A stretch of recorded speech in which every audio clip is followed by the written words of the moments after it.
Hello and welcome to my YouTube channel which name is Resham classes. और आज हम बात करेंगे हिस्ट्री के बारे में। जी हाँ, आप फर्स्ट ईयर के कैंडिडेट हैं एंड आपका सब्जेक्ट है हिस्ट्री।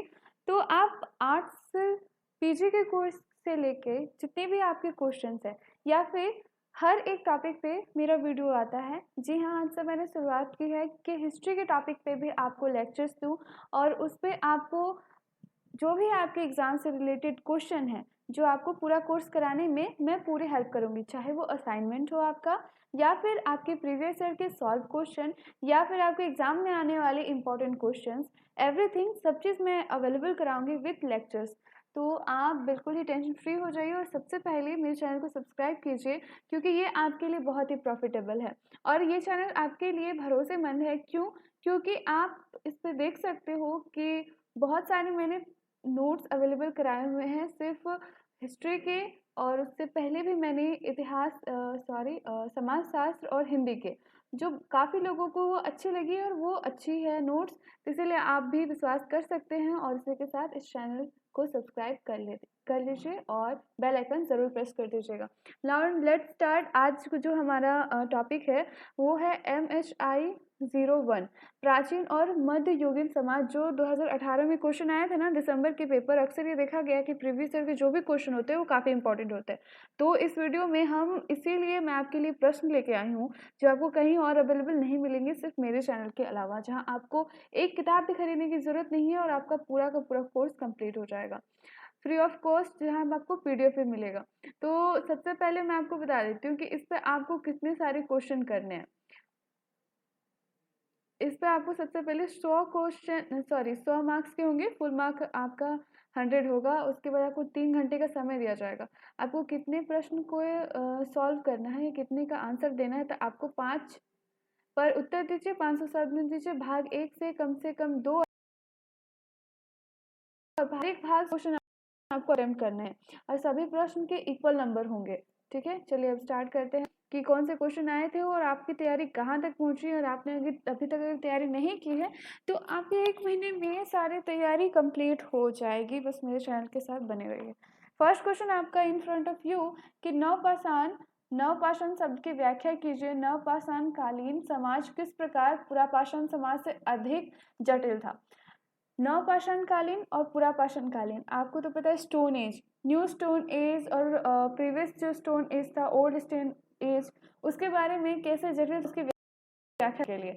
आरंभिक कांस्य युगीन राज्यों में उत्थान में व्यापार में महत्व का मूल्यांकन कीजिए। जैसे कांस्य युग जो आया ना, आपको कांस्य युग पता है, जब कांस्य युग हड़प्पा सभ्यता से भी ज़्यादा पुरानी है। सोचिए कांसे की खोज तब भी हो चुकी थी क्योंकि हड़प्पा सभ्यता के लोगों को लोहे की जानकारी नहीं थी। और कांसाओं की जो मूर्तियां हैं ना वो पाई गई हैं मोहनजोदड़ो और कांस्य, ये सारी चीज़। तो कांसा काफ़ी हद तक जिसको ब्रॉन्ज बोलते हैं, ये जो कांसा है वो काफ़ी हद तक युगों युगों से चला आया है और युगों युगों के जो राज्य है ना उसके उत्थान में यानी उसके इम्प्रूवमेंट में, डेवलपमेंट में काफ़ी इंपॉर्टेंस इसका रोल प्ले किया हुआ है।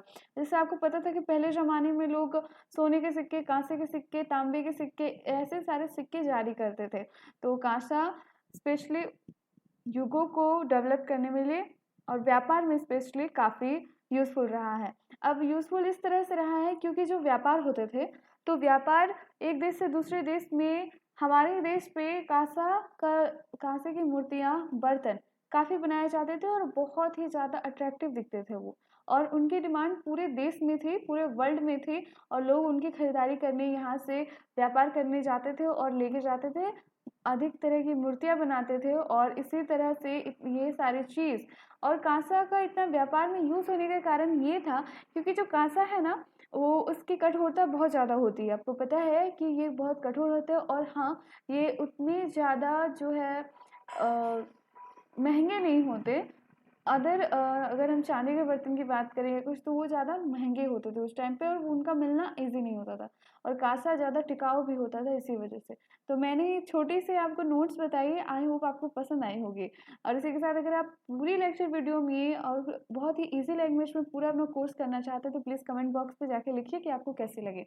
रोमन साम्राज्य का विस्तार में 2 चरणों का विवरण कीजिए। अब रोमन का जो साम्राज्य था उनके विस्तार का जो साइड था, 2 चरण उसको हम लोग करना है। इस्लाम के आगमन से पहले के अरब के इतिहास का वर्णन कीजिए। वैसे आपको पता है कि इस्लाम धर्म वहीं से आया है और उससे पहले हमको व्याख्या करनी है। क्वेश्चन नंबर 5 जो आपके सामने है, तो क्वेश्चन नंबर 5 है, किन्हीं 2 पर 250 शब्दों पर टिप्पणी कीजिए। तो फर्स्ट है खानाबदोश पशुपालन। खानाबदोश पशुपालन, पारसी धर्म, कन्फ्यूशनवाद, अमौखिक संप्रेषण, non verbal communication, non verbal communication. ठीक है, खानाबदोश के बारे में आपको पता है, खानाबदोश पशुपालन, एक जगह से दूसरे जगह पर खानाबदोश जब लोग बने ना तो पशुपालन करने लगे।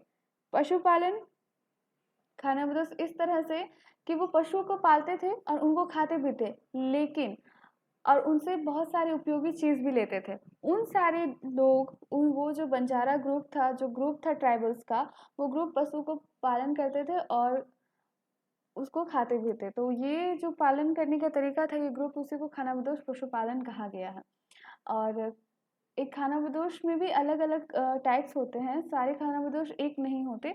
तो उसी के बारे में यहाँ पे टिप्पणी करनी है आपको, जो भी अच्छा लगे।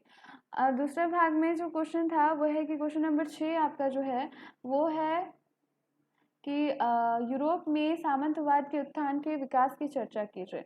7 आधुनिक काल के पूर्व में चीन में धार्मिक परंपराओं का उल्लेख कीजिए। मध्यकाल में आर्मेनियन तथा यहूदी व्यावसायिक समुदायों का भूमिका का उल्लेख कीजिए। क्वेश्चन नंबर 9 इस मध्यकाल में जनसंख्या में परिवर्तन लाने वाले प्रमुख कारणों का वर्णन कीजिए। मिडइवल में जनसंख्या परिवर्तन लाने का कारण क्या था उसके बारे में। निम्नलिखित पे किसी 2 पर आपका अंतिम क्वेश्चन 250 शब्दों में आपको टिप्पणी करनी है। कॉपरनिकस का योगदान। कॉपरनिकस आपको पता है ब्रह्मांड की जो थ्योरी जो उन्होंने दी है, कॉपरनिकस ने, उन्होंने ही दी थी ब्रह्मांड की थ्योरी। और ग्रहों का नियम केपलर ने दिया था और कॉपरनिकस ने ब्रह्मांड की खोज की थी, आपको ये पता है। और भारत में मध्यकालीन व्यापार में बंजारों की भूमिका और प्रोटेस्टवाद, जिसके ये थे मार्टिन लूथर जी। ये प्रोटेस्टवाद जो है धार्मिक आंदोलन, मार्टिन लूथर इनका नाम इसीलिए इसके थ्रू फेमस हुआ था। और इन सारी चीज़ों की जानकारी डिटेल से आपको बताऊंगी नोट्स के साथ। आपने मेरे चैनल को सब्सक्राइब नहीं किया है तो सब्सक्राइब कर लीजिए। और 16वीं तथा 17वीं शताब्दी के यूरोप में परिवार की संरचना क्या थी उसके बारे में, इसके बारे में आपको डिस्कस करना है। अब 16-17वीं शताब्दी में परिवार की संरचना तो आप जानते ही हैं कि उस समय परिवार कैसे बनते थे, मैक्सिमम जॉइंट फैमिलीज होती थी। और इसी तरह के बहुत सारे प्रीवियस ईयर के question, solve question, notes and detail के साथ विथ लेक्चर, घर बैठे सब कुछ फ्री ऑफ कॉस्ट के। तो जल्दी से सब्सक्राइब करिए मेरे चैनल को, लाइक करते जाइएगा और जिन्हें भी जरूरत है प्लीज़ शेयर का बटन जरूर दबाइए, शेयर ज़रूर कीजिए। Thank you.